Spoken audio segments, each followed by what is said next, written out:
Você sabe que a Bíblia Sagrada, ela não se perde em nada. Tudo que está lá, ou já aconteceu, ou está acontecendo, ou irá acontecer. Não tem meio termo. Se eu te disser que baseado nisso, a gente tem uma profecia com cerca de 2.500 anos que está prestes a se cumprir. Alguém ousa dizer que já está se cumprindo. Hoje, junho de 2025. Quando você liga a televisão, qual é a principal notícia? Irã versus Israel. A gente sabe que o confronto, né, de Israel com Irã tem uma origem bíblica, mas esse confronto de hoje, que está acontecendo agora, com os Estados Unidos entrando, com o Irã entendendo-se que ele faz uma coalizão com a Rússia, se eu te disser que já estava profetizado na Bíblia Sagrada, talvez você nunca ouviu falar sobre a profecia de Gog e Magog. Gog e Magog.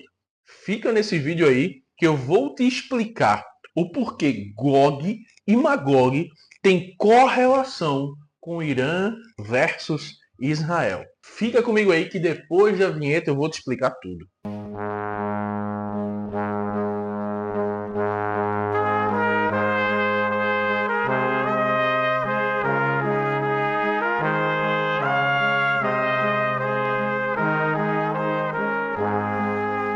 Meus amados irmãos, é motivo de muita alegria estar mais uma vez aqui com os irmãos e no vídeo de hoje nós vamos esboçar, explanar, falar um pouco sobre a profecia de Gog e Magog e como ela está se cumprindo agora. Se você tem dúvidas sobre esse assunto, gosta de escatologia, gosta dos nossos vídeos, já vai deixando o teu like abençoado, se inscreve no canal se você for novo por aqui e fica comigo, porque esse vídeo é mais um vídeo dos sinais que antecedem a vinda de Cristo, a segunda vinda de Cristo. A profecia de Gog e Magog, ela foi profetizada há muitos anos atrás. Quase 2.600, 2.700 anos atrás, cerca de 600 anos antes de Jesus vir a esta terra, vir a primeira vez. Ezequiel, ele teve algumas visões na época do exílio de Israel. Então Ezequiel, ele foi presenteado ali, se podemos assim dizer, Ezequiel ele foi presenteado com algumas visões, ele ficou sabendo de algumas coisas que aconteceriam antes delas acontecerem. Dentre elas é Gog e Magog. Eu vou fazer uma análise detalhada nos capítulos 38, naquilo que é mais importante, no 39 também do livro de Ezequiel, que fala sobre Gog e Magog. Então, me acompanha que a gente vai olhar para a Bíblia, olhar para o que Ezequiel fala sobre Gog e Magog e olhar as notícias, olhar o que está acontecendo agora neste momento. Vamos começar lendo aqui. Ezequiel, capítulo 38, os versos 1 e 2, diz assim: A palavra do Senhor veio a mim dizendo: Filho do homem, vire o seu rosto contra Gog da terra de Magog, príncipe de Ros, de Mesaque e de Tubal, e profetize contra ele. Solta aí. Primeiro a gente precisa entender algumas coisas. Gog é uma pessoa. E Magog é a terra dessa pessoa. Gog é o líder da terra. Gog é o chefão, é um homem. E Magog é uma terra. Então, Gog e Magog não são duas terras e nem são duas pessoas. Gog é o líder da terra de Magog. Então, só para a gente colocar aqui essa divisão. Quando a profecia fala sobre Gog e Magog, fala sobre a pessoa e a terra dessa pessoa. Ou seja, o rei, o dominador, né, da terra e os seus liderados e toda a sua terra. Aí repare, aqui no versículo 4, no finalzinho aqui do verso 4, ele fala que ele vai levar cavalos, cavaleiros, armamento, escudo. Gog e Magog, ele vai liderar ali uma guerra contra Israel. E Gog, né, a terra de Magog, também eles irão ter alguns ajudantes. No caso, ele é um líder de uma coalizão. E quem faz parte dessa coalizão? Versículo 5. Persas, etíopes e Puti vão com eles, todos com escudo e capacete. Aí ele vai falar também sobre Gomer e também sobre Togarma, que irão do lado norte das suas tropas, indo todo mundo junto. Aí vamos lá. Entendemos que Gog, ele não está sozinho. A terra de Magog não está sozinha. Com eles irão os persas, os etíopes, Puti, Gomer e Togarma. Então, cidades, esses países, essas nações irão se juntar a Gog e Magog para atacar Israel mediante essa profecia de Ezequiel. Mas a Bíblia ela diz que Deus ele intervém soberanamente. A Bíblia diz que com terremotos, saraivas, fogo que cai do céu, pragas e confusão entre os exércitos.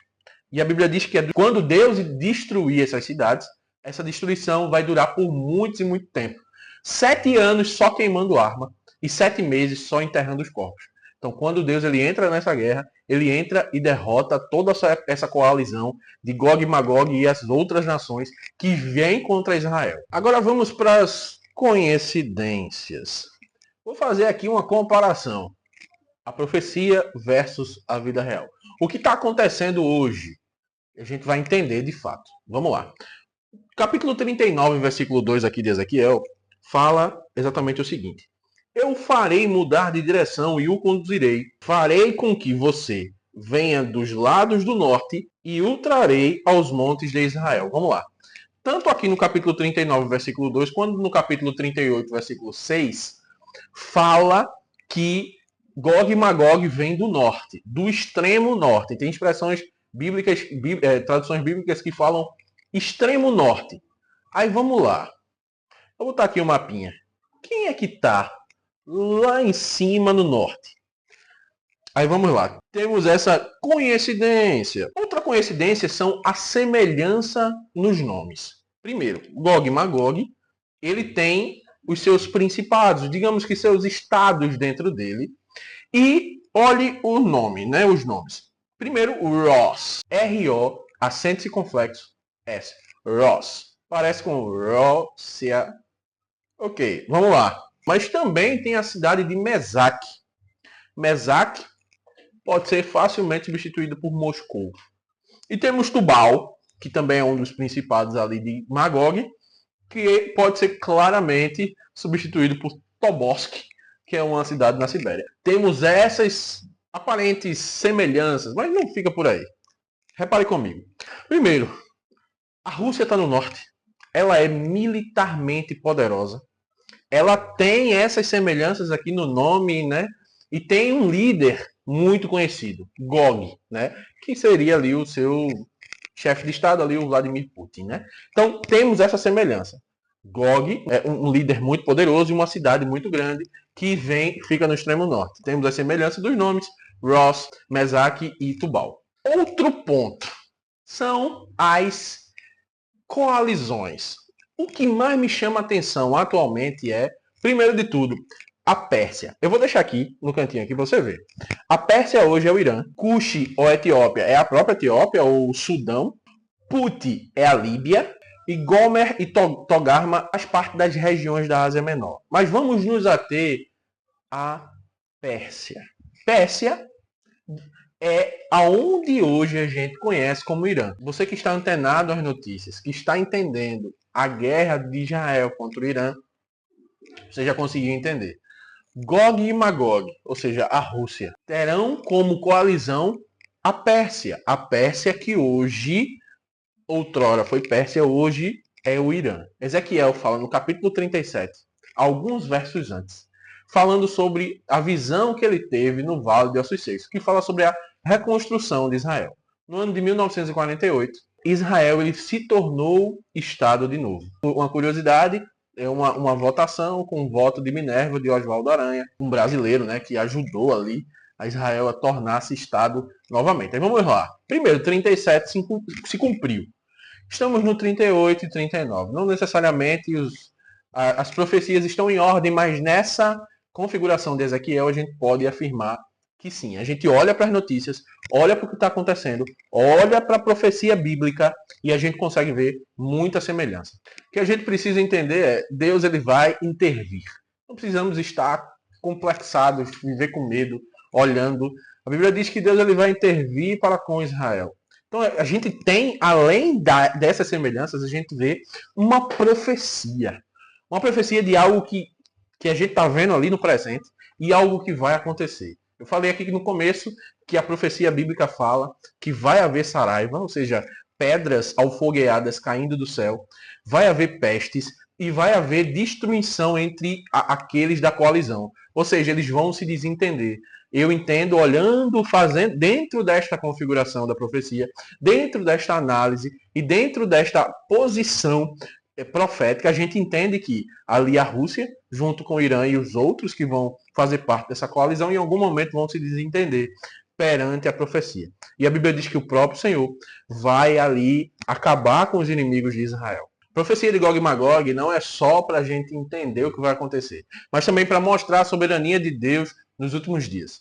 A gente tem que estar pronto, olhando para ele com os olhos fitados, fazendo justamente esse exercício, olhando para as escrituras, olhando para o que está acontecendo nas notícias e confiando no Senhor, que ele já nos prometeu, ele já deixou aqui, ó, preparado dentro das escrituras sagradas, para que a gente pudesse degustar e saber que no final tudo vai acabar bem. Por quê? Porque ele nos prometeu. Ele prometeu estar comigo, prometeu estar com você, prometeu que nós estaríamos juntos com ele. E isso é o que é maravilhoso. Se eu conseguir te ajudar com mais essa questão, eu vou ficar muito feliz.